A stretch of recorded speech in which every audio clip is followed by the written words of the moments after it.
Hi friends, welcome to mom's kitchen. ఈరోజు tomato పప్పు ఎప్పుడు చేసేలా కాకుండా వెరైటీగా ఎలా చేయాలో చూద్దాం.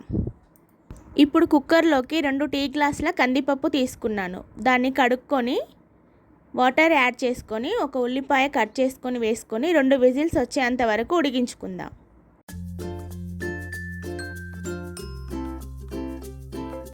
పప్పు ఉడికింది కదా, ఇప్పుడు ఒక స్పూన్తో దాన్ని మెత్తగా స్మాష్ చేసుకొని వాటర్ యాడ్ చేసుకొని పక్కన పెట్టుకుందాం.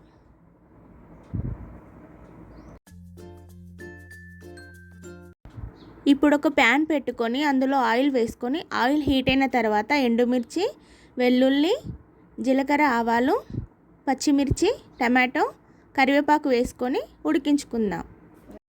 కారం, ఉప్పు, పసుపు వేసుకొని ముందుగా ఉడికించి పెట్టుకున్న పప్పు కూడా వేసుకొని ఒకసారి కలుపుకుందాం.